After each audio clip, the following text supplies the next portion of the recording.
Chers étudiants, bonjour. Dans cette vidéo, on va voir la solution de l'exercice numéro 7.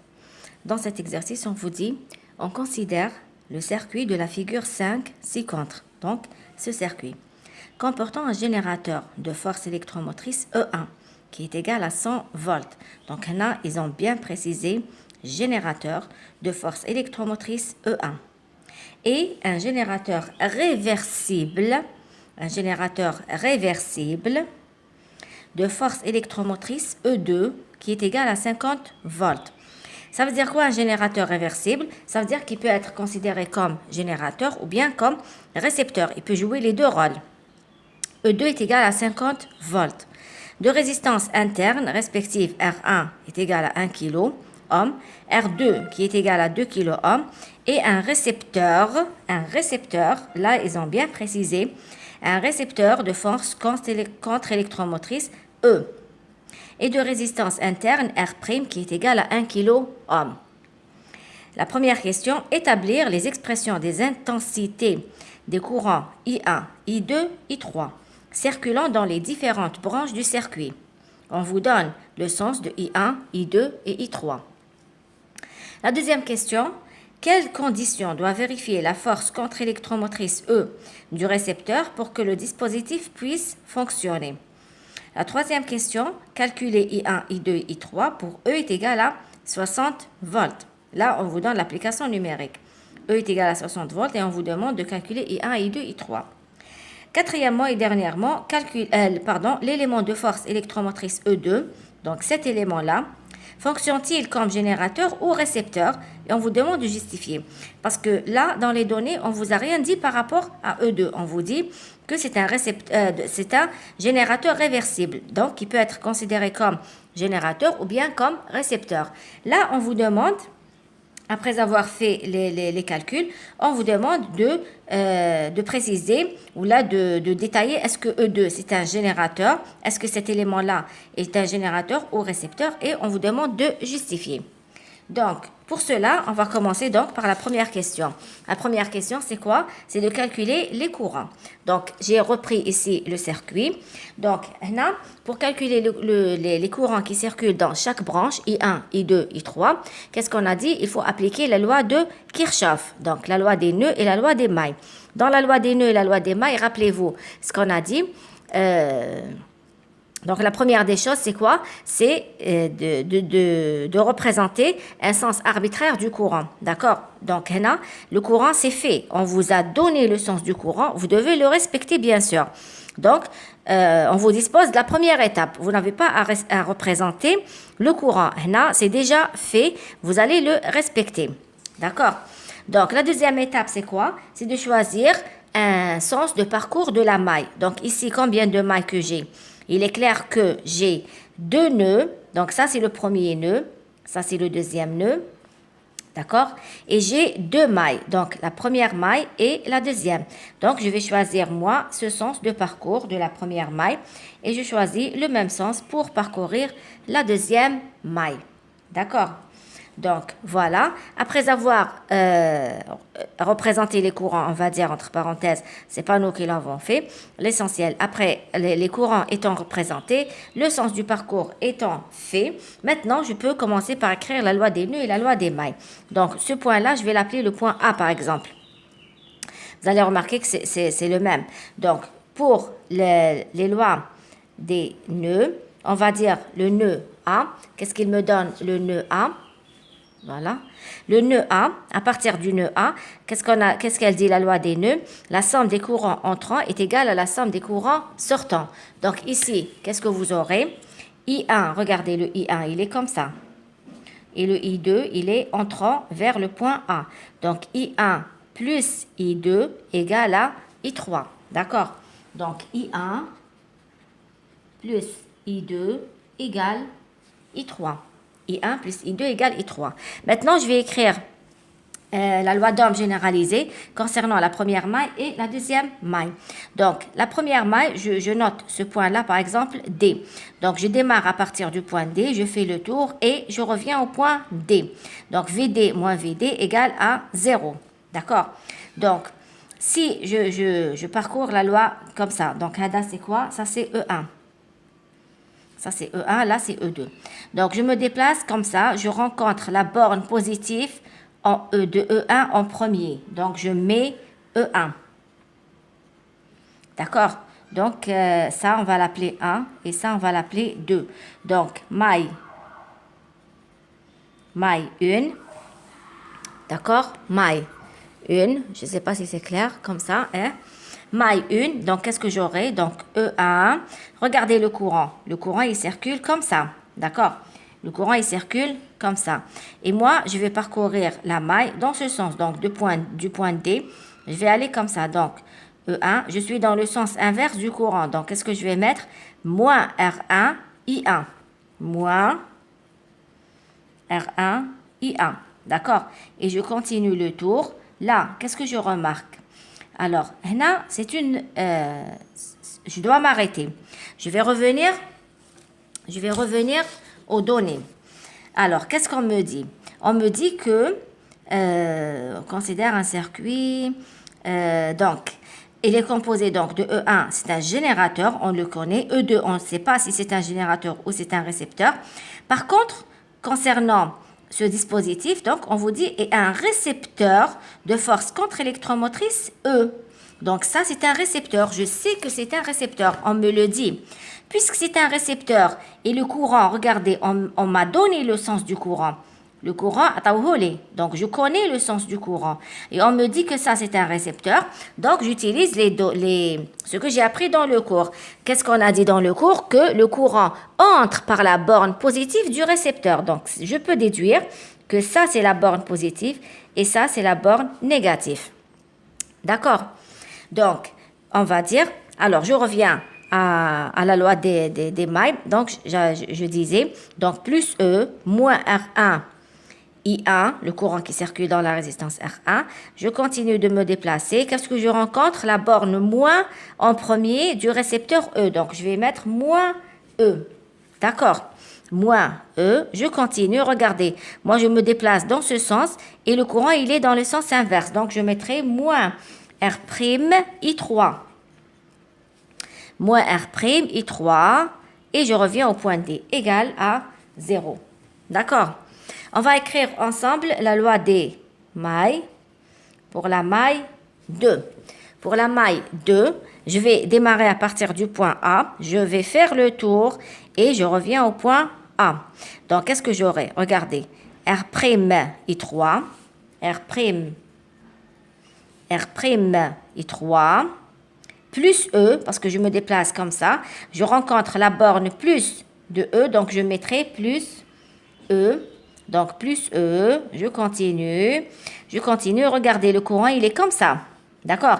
Et moi, je me déplace comme ça, donc je suis dans le même sens du courant, donc plus R2, I2, plus R2, I2, là, je rencontre la borne moins de E2, donc j'aurai moins E2 égale à 0. Donc là, qu'est-ce que j'ai fait? Cette première équation, je vais l'appeler 1, je l'appelle 2, et celle-là, je l'appelle 3. Donc, si j'ai écrit correctement la loi des nœuds et la loi des mailles, l'exercice est dans la poche. S'il y a un problème ici, tout l'exercice est raté. Donc, la première question, on vous demande de calculer les courants qui circulent dans les branches, donc I1, I2 et I3. Donc, qu'est-ce qu'on va faire? On va essayer de ranger ces deux expressions. Voilà. Donc, là, j'ai trois équations avec trois inconnus. Je vais essayer de remplacer le I3 par sa valeur qui est égale à I1 plus I2 ici pour avoir uniquement deux équations à deux inconnus. Donc, là, regardez, je vais avoir donc moins R1, donc 2, l'équation 2. L'équation 2, c'est quoi? C'est moins, regardez, moins R1, I1, moins R3, I3, est égal à quoi? Est égal à E moins E1. D'accord? E moins E1. La troisième équation, qu'est-ce qu'elle devient? Troisième équation. Alors, R', I3, d'accord? R', I3, plus R2, I2 est égal à E2 moins E.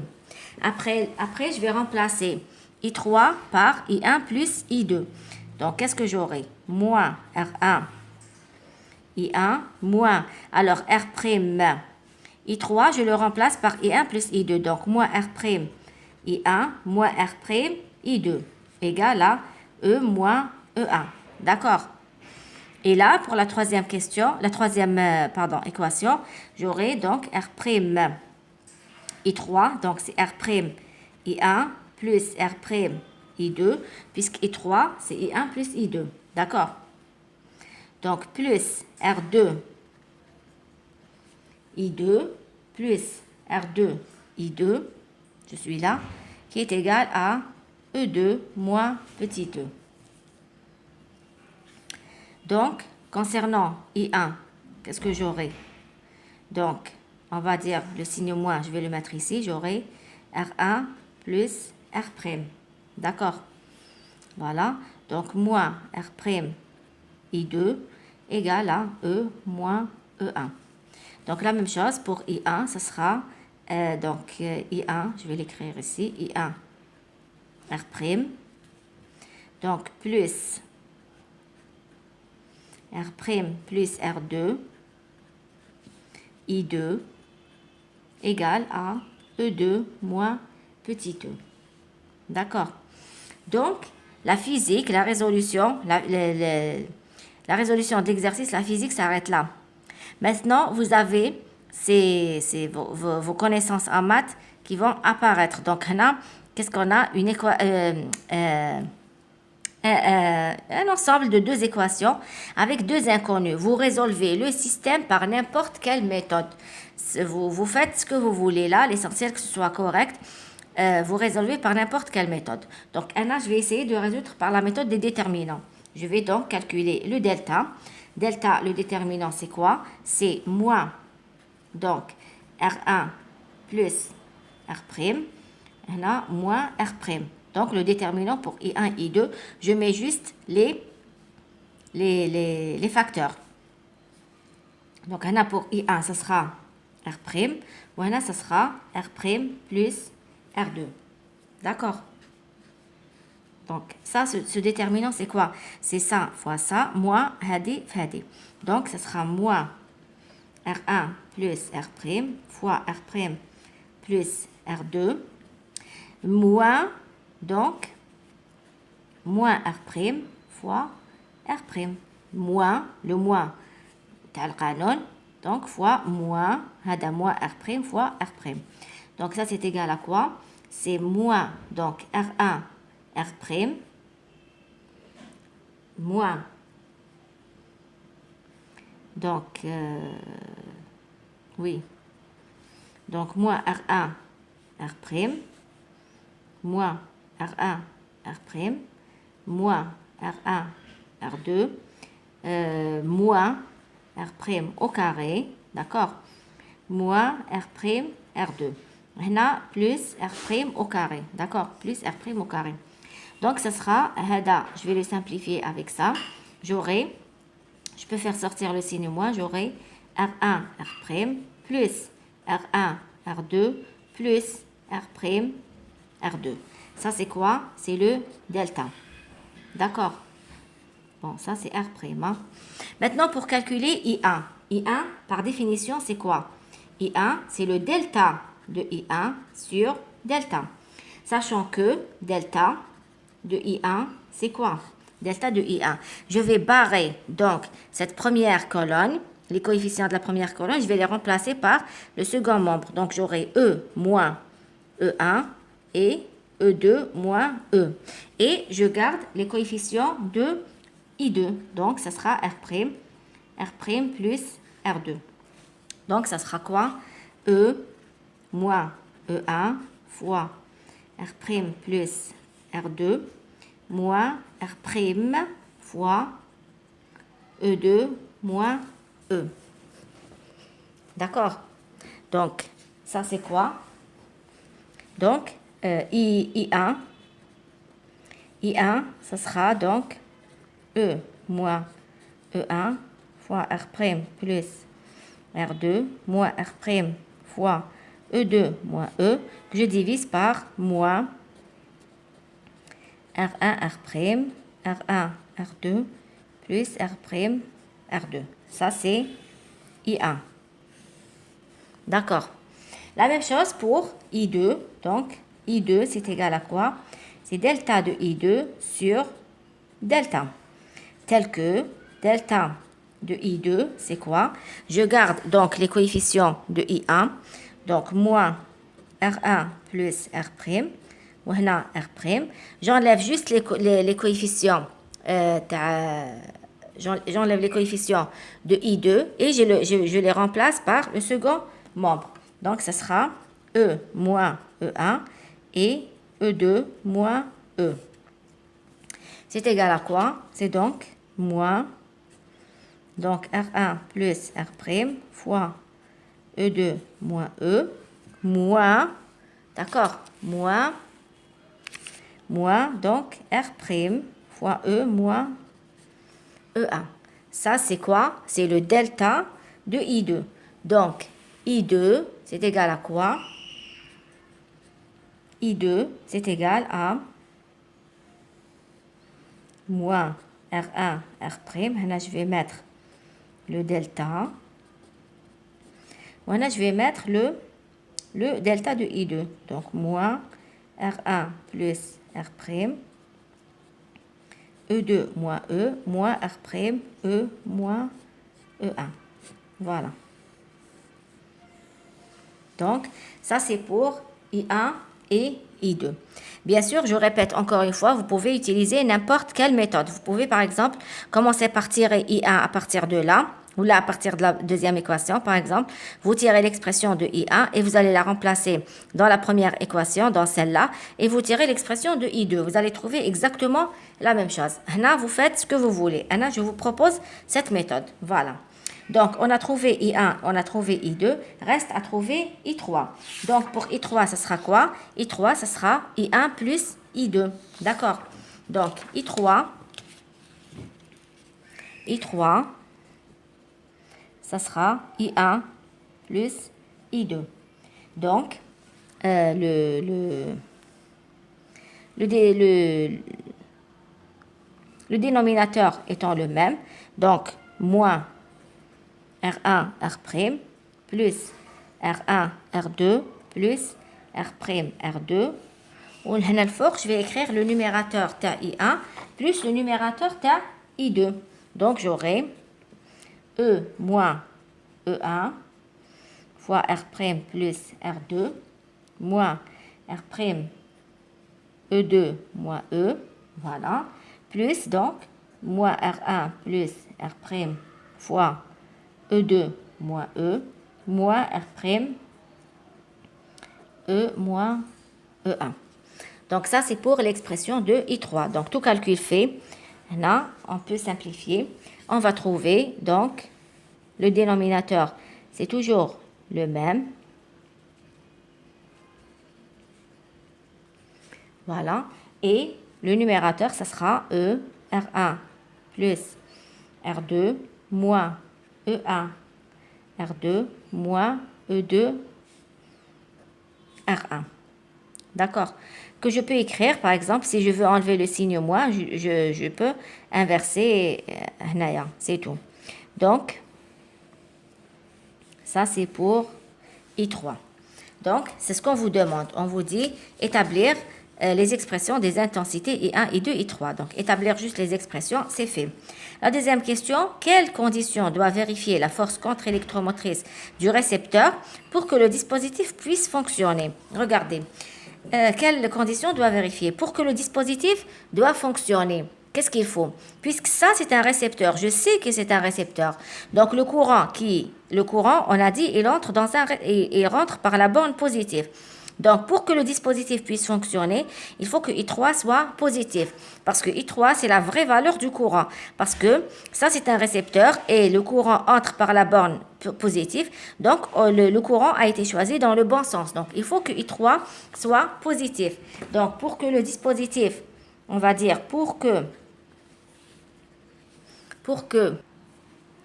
Donc, pour que le dispositif puisse fonctionner, il faut que I3 soit supérieur à 0. Donc, I3 c'est quoi? Donc, I3, je vais enlever le signe moins de là.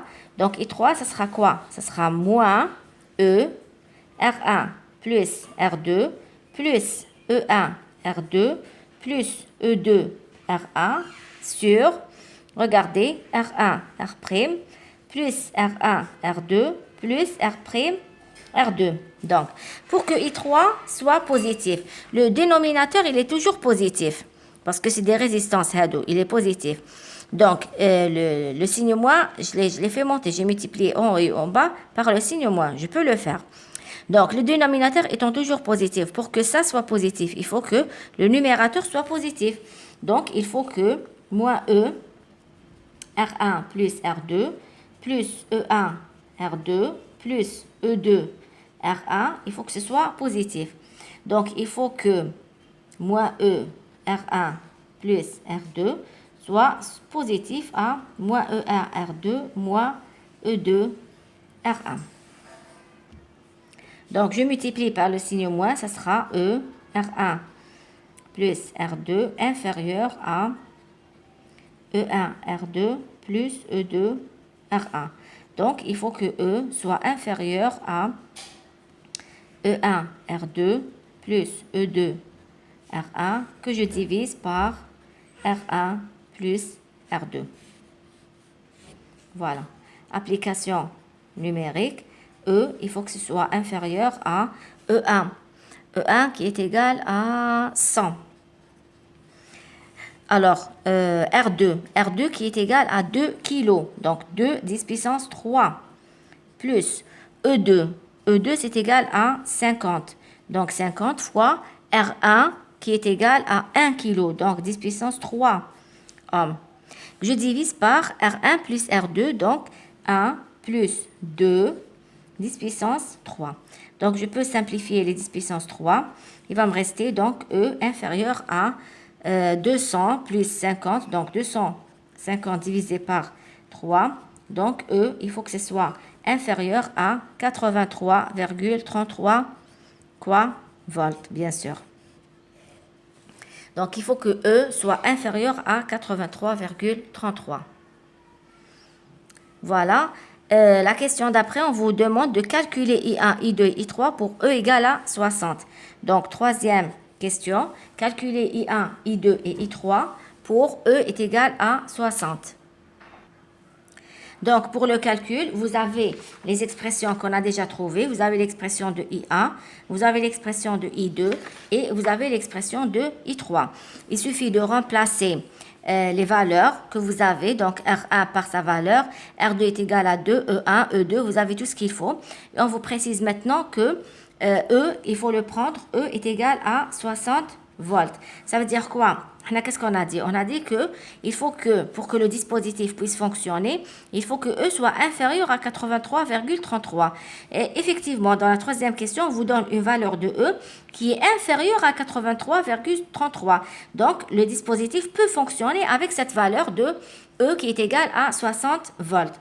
Donc, là, c'est juste une application numérique. Si vous faites les calculs, vous allez trouver I1 qui est égal à 36,5 10 puissance moins 3 ampères, qui est égal donc à 36,5 milliampères, d'accord, I1. Vous allez trouver I2 qui est égal à moins 6,5 10 puissance moins 3 ampères, I2 donc qui est égal à moins 6,5 milliampères. Et vous allez trouver un I3 qui est égal à 30 10 puissance moins 3 ampères. Donc, un I3 qui est égal à 30 milliampères. Voilà. Donc, pour les valeurs numériques. La quatrième question et la dernière question vous dit l'élément de force électromotrice E2. Rappelez-vous, le E2, qu'est-ce qu'il a dit à propos de E2? Il a dit que c'est un générateur réversible. Donc, on vous dit l'élément de force électromotrice E2 fonctionne-t-il comme générateur ou comme récepteur finalement? Justifié. Alors, l'élément de force électromotrice E2, celui-là, Regardez le courant, comment qu'il est. Le courant, il sort par la borne positive. Donc, le courant, ici, pour I2, sort par la borne positive. Donc, normalement, c'est un générateur. Si c'était un générateur, on aurait trouvé un I2 positif.